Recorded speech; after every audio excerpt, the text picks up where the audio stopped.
Alright, तो logarithm का एक क्वेश्चन है। इसमें देखते हैं क्या पूछा है कि let a b c be three distinct positive real number such that 2a की power log a base e is equal to b c की power log b base e, और दे रखा है कि b की power log 2 to the base e equal to a की power log c base e है, और अपन 6a प्लस 5 बी सी की वैल्यू पूछ रहा है। तो बेसिकली ए बी सी निकालते हैं तो फिर आएगा। तो पहली इक्वेशन ले लेते हैं और दोनों साइड पे ln ले लेते हैं, ठीक है। तो कितना हो जाएगा, ये अगर आपको पता है कि log a की पावर m, ठीक है, तो ये m आगे आ जाता है, ठीक है। तो सेम अगर इधर ln लेंगे, इधर ln अप्लाई करेंगे दोनों साइड, तो ये इधर आ जाएगा, दिस विल बिकम a, और ये m हो जाएगा और ये m आगे आ जाएगा, ठीक है। तो कितना आ जाएगा, log a बेस c, और ये हो जाएगा ln 2a इक्वल टू, दूसरी साइड भी सेम चीज़ करेंगे तो कितना आ जाएगा, log b बेस c और ln बी सी, ठीक है। अब ये भी प्रॉपर्टी पता है आपको कि log ए बी की बेस m, तो इसको लिख सकते हैं अपन log a m plus log b to the base m, ठीक है। ये चीज़ यहाँ पे और यहाँ पे अप्लाई करते हैं, ठीक है। तो कितना आ जाएगा, log a to the base c, और ये हो जाएगा ln 2 plus ln a is equal to log b base c, और ये हो जाएगा ln b plus ln c, ठीक है। ln 2, ये जो कांस्टेंट टर्म है इसको हटाने की कोशिश करते हैं, ठीक है। तो सेकंड इक्वेशन से अपन को क्या मिलेगा, उसमें भी दोनों साइड ln अप्लाई करते हैं। ये वाली है, इसमें दोनों साइड ln अप्लाई करते हैं तो क्या आएगा, log 2 to the base c into ln b equal to log c to the base e into ln a, ठीक है। अब log है हर जगह, ठीक है। तो इसको थोड़ा सिंप्लीफाई करते हैं। ln a को अपन x मान लेते हैं, ठीक है। ln b को y मान लो, ln c को z मान लो, और ln 2 को यानी log 2 to the base e को t मान लेते हैं, ठीक है। तो इस इक्वेशन से क्या आ जाएगा अपन के पास, t into Y is equal to X into G, ठीक है। तो t की वैल्यू कितनी आ जाएगी, एक्स जी बाई वाई, ठीक है।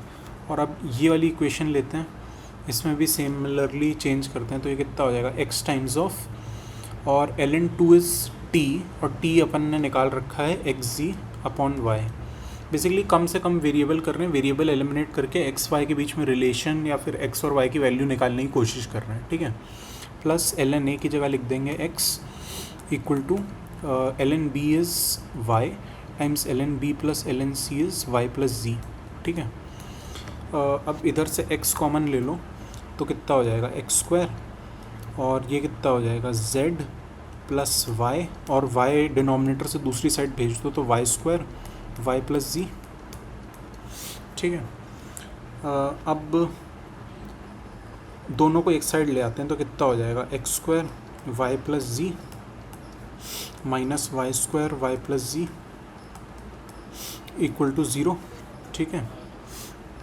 अब y प्लस जेड कॉमन ले लो तो कितना आएगा, y प्लस जेड कॉमन ले लिया तो हो जाएगा x square minus y square equal to 0। तो अभी अपन क्या लिख सकते हैं, y प्लस जेड, और ये कितना हो जाएगा, x plus y into x minus y equal to 0, ठीक है। अब x माइनस वाई 0 नहीं हो सकता, क्योंकि इसका मतलब ये हो जाएगा x इक्वल टू वाई है, और x इक्वल टू वाई क्यों नहीं हो सकता है, क्योंकि अपन ने x और y क्या ले रखा है, ln a और ln b, और अगर x और y इक्वल हो गया तो ln a equal to ln b हो जाएगा और a इक्वल टू b हो जाएगा, जो कि हो नहीं सकता क्योंकि दे रखा है ABC तीनों डिस्टिंक्ट पॉजिटिव रियल नंबर हैं, ठीक है। तो x इक्वल टू वाई तो नहीं हो सकता। अब या तो y equal to minus z हो सकता है, और x equal to minus y हो सकता है, और एंड दोनों हो सकते हैं, दोनों एक साथ भी हो सकते हैं क्या पता, और दोनों ना भी हो और भी हो सकता है, ठीक है। ये अपन को पता नहीं है। अब y की जगह क्या लिखा था अपन ने वो देख लेते हैं पहले। तो y प्लस जेड 0 हो सकता है, इसका ये मतलब है। तो y कितना था, y is ln b plus ln c equal to 0, और ये हो जाएगा ln a plus ln b equal to 0।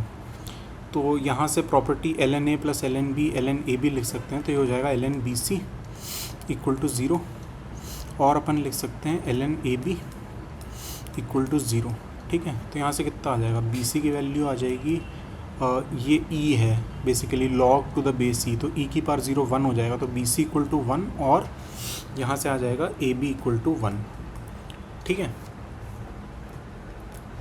अब अगर आप पहली इक्वेशन देखो, अब इन दोनों में से देखते हैं कौन सी सेटिस्फाई कर रही है, कौन सी को सोल्यूशन ले सकते हैं अपन।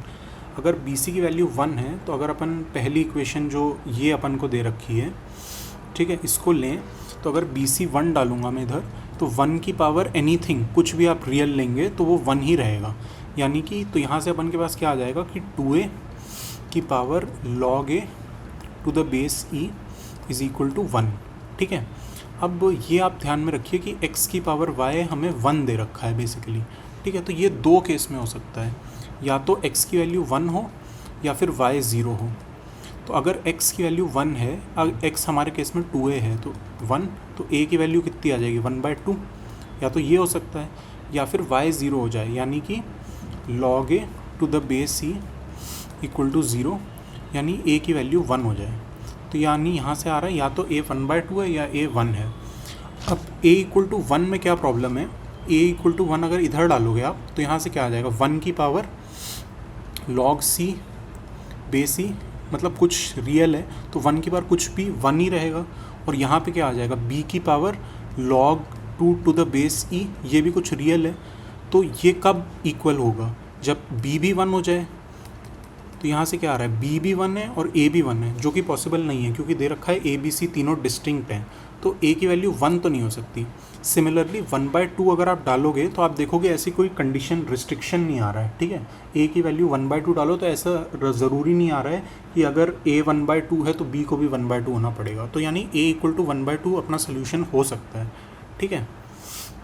तो a की वैल्यू 1/2 हो सकती है। इस लॉजिक से यदि अगर अपन जाएंगे और हमें पूछ के रखा है 6a + 5bc की वैल्यू, ठीक है, तो 6a + 5bc, तो यहाँ से कितना आ जाएगा, 6 टाइम्स ऑफ 1/2 + 5 टाइम्स ऑफ 1, तो यहाँ से आ जाएगा 3 इक्वल टू 8। यहाँ से तो 8 सोल्यूशन आ रहा है, लेकिन अभी अपन ने इस चीज़ को टैकल नहीं किया है, ठीक है। तो ab इक्वल टू 1 है। अब यहाँ से सेकेंड इक्वेशन जो हमें दे रखी है, जो कि ये है, ठीक है, इसको एक बार नीचे लिखते हैं और फिर देखते हैं यहाँ से क्या आ रहा है, ठीक है। हमें बेसिकली दे रखा है सेकेंड इक्वेशन सिंप्लीफाई करने के बाद हमें ये आ रहा था ना, ln2 into ln b equal to ln c into ln a। ये बेसिकली सेकेंड इक्वेशन में मैंने log ले लिया है दोनों साइड पे, तो ये आ रहा है हमें, ठीक है। अब यहाँ से मैं क्या कर सकता हूँ, मेरे को पता है a b इक्वल टू 1 है, तो b को मैं लिख सकता हूँ 1/a, तो ln2 इंटू b की जगह मैं लिख दूंगा ln 1/a, और 1/a को लिख सकता हूँ a की power -1 equal to ln c into ln a, ठीक है। अब